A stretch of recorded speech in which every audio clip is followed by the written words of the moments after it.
So once your stitching is finished and you've made sure there's no holes, you're going to turn the bear right side out through the opening in the back. And it's just a matter of pulling through the arms and the legs and the head, basically.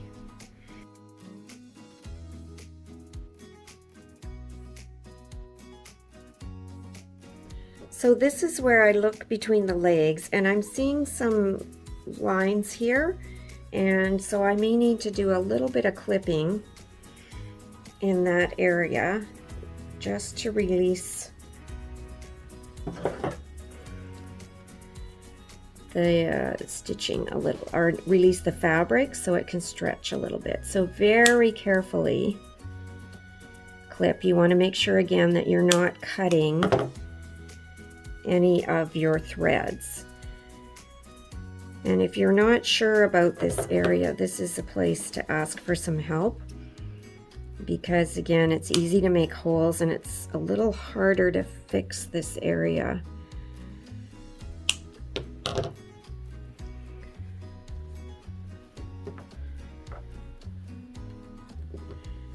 So that's better. I think that's pretty good.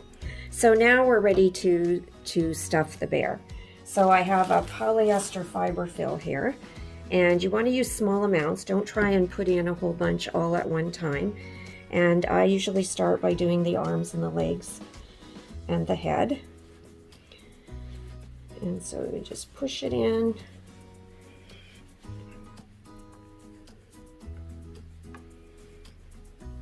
And how much you use is really partly preference. You don't want him to look limp and understuffed, but you don't want so much stuffing that it's impossible to sew the back shut when you're done.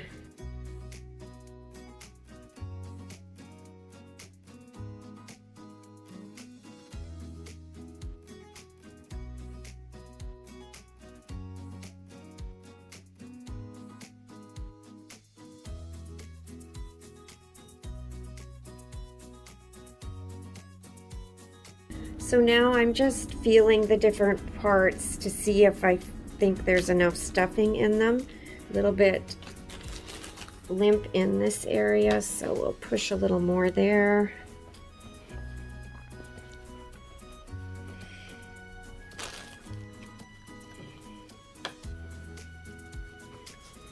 Just going to push some further up into the ears a little bit, and then we'll put a little more into his head area.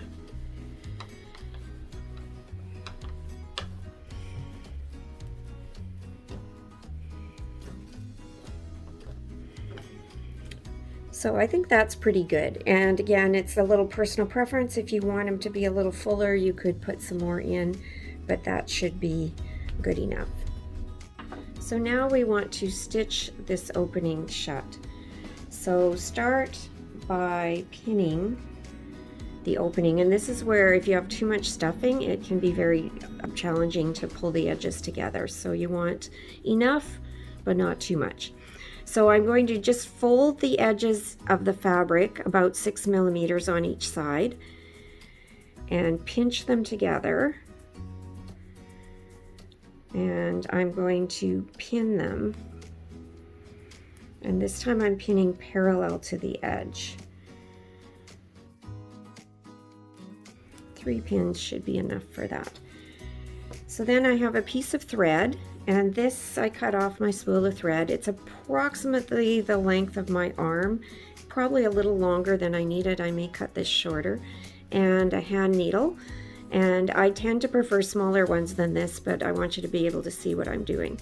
So you want to thread your needle, and we are going to use what's called a single thread for this. It's a double thread when you pull the ends together, and you have 2 threads when you're stitching.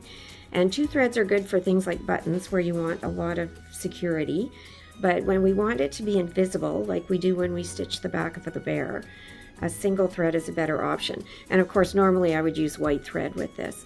So you have one shorter than the other thread, and you are going to knot the longer thread. And so you can wrap it around your finger and twist and pull And that's a way to knot a thread. If you can't do that, you can do just an overhand knot and go through the center of the knot. And I'm going to hide this inside the bear, so you're not going to see my knot. So to start, I'm actually going to take out the bottom pin, and I'm going to go up inside so that that knot is going to end up on the inside of the bear and you won't see it. Now sometimes I just hold this so that it doesn't on-thread while I'm sewing, and if it on-threads, I just rethread my needle.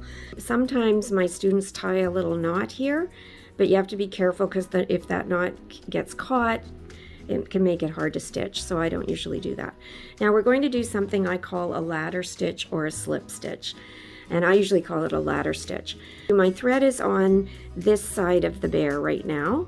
I'm going to take a stitch on this side in the folded fabric, right in the fold, and it's about 3 millimeters long, and then I'm going to pull that up. And as I sew, you're going to be seeing thread as I'm sewing, but by the time I'm done, that thread is going to be pulled up and snugged into that fold. So now I'm stitching the opposite side, about 3 millimeters. And you can see my stitches there, and then when I pull on them, it pulls them up. Now don't pull too tight or it will bunch all up along the back here. So my next stitch is going to start where this one stopped, again on the opposite side. Just be careful you don't poke yourself, which I just did. Well, I poked myself a little harder than I thought, and so a little pressure, and now I have a band-aid to make sure that I don't bleed on my bear. But fortunately, he's all in good shape here. So continuing on, you're just going to alternate back and forth in the fold of the fabric, taking small stitches and pulling up as you go. And you can see already how well hidden these stitches are, even though I'm using this dark thread. And so carry on to the end.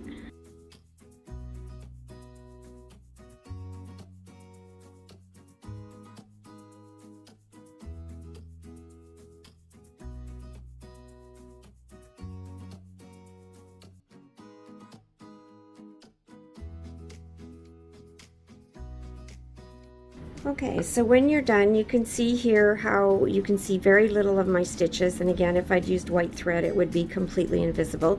This mark is from the pen that I used to mark the opening, and I just need to steam that or use a little bit of water to remove that.